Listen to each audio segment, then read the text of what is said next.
He answered a call at midnight and his life split in two. A video had landed where it could not be erased, and the man who had smiled from campaign posters thought he was untouchable. Marcus was under the fluorescent glow of his garage, grease under his nails, and the smell of petrol thick in his nose when the notification lit his phone. "You need to see this," said Rosa on the line, voice frayed. He dropped a wrench, and the sound seemed loud enough to wake the street. The hospital smelled of antiseptic and cheap coffee as he ran, shoes slapping against tiles, his throat dry. In the emergency room, Lydia lay small on a bed, a cotton blanket bunched at her chin like a refusal to sleep. Her brother Kyle held her hand and did not look up. "Who did this?" Marcus asked, voice breaking. A nurse named April, cheeks stained with tired, answered without ceremony. "There is a video. He did not care she was asleep." The name that closed the room like a wall was effortless and poisonous. Senator Hale's son, Corey. In that corridor, people knew the currency of that name and the way doors opened without warrants. Marcus felt the air go thin, felt the metal tools in his pocket burn his palm, and knew the law would be polite and slow. He promised not to be. At the bedside, the lights buzzed like a fly that could not be killed. Lydia's eyes were glassy when she blinked awake, and shame arrived before the words did. "They all saw," she whispered, lips cracked and tasting of saline. The doctor, Dr. Alvarez, spoke low and quick, neutral like a report, but heavy as a sentence. "She was drugged at a party. There is footage. We called the police." Officer Kent, who showed up later with a badge that seemed too polished, muttered about jurisdiction and chain of evidence as if rehearsing instructions. Marcus felt the room tilt. He smelled the sterile bandages, heard the monitor's steady beeps like a counting of losses, saw the bruise of panic on Lydia's face, felt the faint tremor in Kyle's hands when he gripped the sheet, tasted the metallic memory of his own fear. "Will they press charges?" he asked. "Maybe," said Kent, looking away. "Maybe not." That uncertainty landed like a punch. Marcus found himself speaking to a crowded waiting area anyway. "We cannot let them drown this," he said. "Not again." Voices rose and fell. Elena, a teacher from down the block, touched Lydia's hair. Jamal, who took the night bus to 2 jobs, pounded his fist into his palm. The hospital corridor became a crucible of grief and decision, and the promise to act began to harden. That night, a meeting formed in the back room of Marcus's garage, fluorescent light traded for the amber of a single lamp. Names gathered around a battered table with coffee cups and ashtrays that smelled like resolve. Rosa, Elena, Jamal, Priya, and Marco each offered a piece of themselves. "We wait, it will disappear," said Rosa. "We go to the press, they will sanitize it," said Priya, voice precise.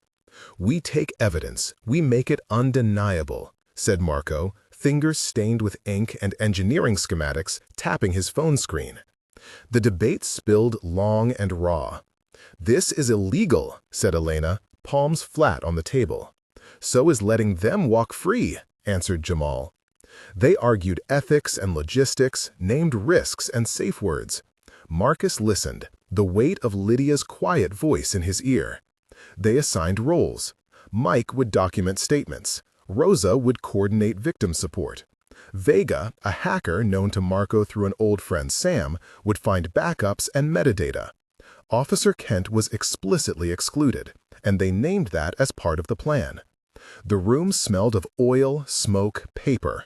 They counted respirations, the tick of a wall clock, the metallic tang of fear.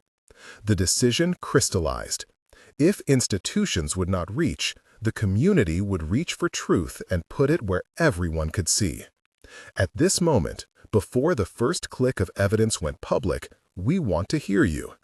If you think the protagonist of this story did the right thing, comment support. If you think vigilante action is wrong, comment do not support. Share one short reason. Your answers matter to the conversation we keep having about power and silence. Now back to what they actually did. The next days were a blur of quiet violence against secrecy. Vega worked with Marco and Priya, fingers flying through lines of code, listening for gaps in private clouds. They found shadow copies, message logs, and a string of arrogant texts from Corey to a friend named Brett, a tone that smelt of entitlement. Their work included interviews with a bartender named Samira and a cab driver named Leon, whose voices shook, but who remembered specifics. Evidence accumulated. A folder labeled party photos, a corrupted video recovery, timestamps that contradicted official statements. In a single room, the group played the recovered footage on loop until even the air seemed to gasp. The backstory came into focus in tight, harsh paragraphs. Marcus had been a mechanic since he was 15, son of immigrants who taught him to fix what others left to rust. Lydia had always been the quiet, clever one, a student who tutored neighborhood kids and baked for fundraisers. Senator Hale was a man who built a veneer of charity while cultivating a circle of protection around his family. Corey, raised with privilege, had slipped into a pattern of thinking rules were suggestions. For years, complaints about small abuses had been whispered, then shoved aside. Marcus remembered filing 2 reports about a party where Corey had crossed a line with a neighbor. Nothing stuck. The senator's team had ways to make inconvenient truths vanish. That omission was the tinder.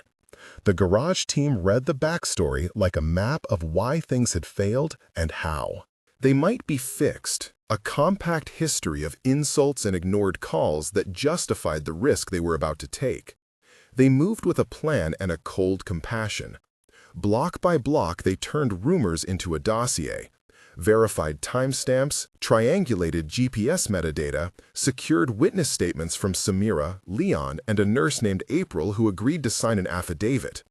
They staged no violence that first week, only the surgical extraction of proof. Then came the capture. It unfolded on a gray morning in a public park where Corey liked to ride a sports bike, flash his friends, and take videos. Marcus and Jamal watched from an SUV that smelled like old leather and diesel. Marco kept watch on a phone screen, Vega feeding real-time updates. They surrounded him quietly. "Corey Hale," Marcus said, stepping forward as others filmed with steady hands.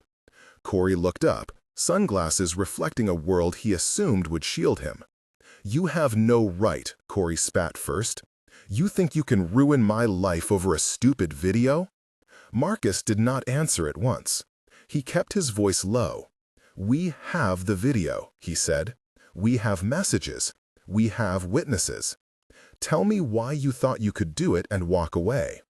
A line of exchanges followed, 8 and then 10 back and forths, voices clipped, accusations and denials each slamming into the other. "I did not know," Corey lied. "You are disgusting," said Lydia when she stepped close, voice steady. "You filmed me when I could not consent." "I was at a party," Corey said, shrugging like it explained anything. "You think the senator will let this fly?" said Marcus. "Maybe he will," Corey answered with a laugh that tasted of arrogance. "Maybe he will," Marcus repeated. "But your secrets are public now." The film of the confession rolled on their cameras.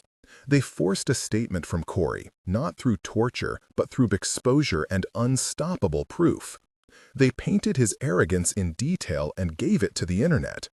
Once the footage spread, the world shifted. The video went viral, shared and reshared with captions that named names and provided links to the dossier.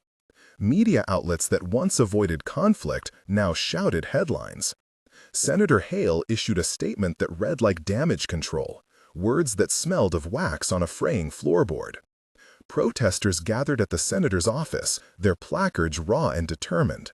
The police who had once hesitated found themselves in the glare of public cameras, and arrests followed. Brett, the friend who had received texts, cooperated. A prosecutor who had ignored earlier whispers opened a file. Memes and commentary filled feeds, some cruel, some supportive, all inexorable. The senator's team scrambled, trying legal maneuvers, but the metadata and witness statements created a chain that could not be casually snapped. The community had turned covert labor into public consequence. Consequences arrived unevenly and messy. Corey was detained, Senator Hale faced an ethics inquiry, and Officer Kent was removed from the investigation for conflict of interest. The city debated vigilante methods in op-eds and talk shows. Voices that once stayed silent spoke up. Lydia watched the hearings on television with Marcus and Rosa, fingers entwined, the taste of vindication complicated by the acidic aftertaste of trauma. The law had finally moved, in part because the community had forced the evidence into the light. 1 month later, the scene had softened, but the wounds had not closed.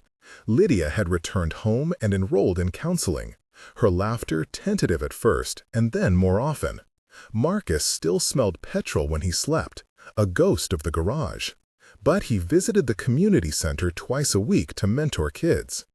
The senator's office had issued a different statement, one that did not calm the streets, and a local prosecutor named Perez had opened an inquiry that promised more than press releases. Public opinion had shifted enough that several donors pulled their funding from the senator's campaigns. Rosa organized a fundraiser for Lydia that raised more than pocket change, bringing neighbors like Sam, April, and Priya together in a room that hummed with the smell of soup and second chances. There was applause and fatigue in equal measure, a recognition that a single victory did not erase the damage. 3 months later, the judicial machinery turned over actual charges. Corey awaited trial. Complaints filed by Samira and Leon had been entered into the public record, and the ethics inquiry named not only the senator but members of his inner circle. The community's dossier was entered as evidence. Marcus watched court sessions through a small television in the community center and felt a peculiar, slow relief. The story had become a precedent for how grassroots documentation could force accountability when institutions bent toward complacency. Yet questions remained. Some argued that truth had been won at the cost of process. Others said that process had been the very thing that failed victims like Lydia. Schools organized workshops about consent and digital evidence, and Elena led sessions that smelled of whiteboard markers and coffee, teaching students how to protect themselves online and how to support peers. 6 months later, there was a quieter justice and a louder conversation. Corey faced sentencing that would not be soft. The senator stepped down from committee roles and faced an ethics hearing that threatened his career. And several systemic changes were proposed at City Hall to protect victims and prevent conflicts of interest in investigations. Marcus still fixed bikes in his garage, grease in the crease of his skin, but he also filed paperwork with local leaders to create a community oversight board. Lydia volunteered at that board, her voice steadier, teaching other survivors how to speak and how to hold evidence. The neighborhood had scars and stitches, but it had also a new muscle for accountability. People who once thought power was a shield learned that exposure could be the clearest tool. The final image is of Marcus closing the garage door at dusk, the smell of oil and rain mixing, a small black ribbon tied to his toolbox as a reminder of cost and purpose. The question the story leaves is blunt and unavoidable. When the law falters, who will stand?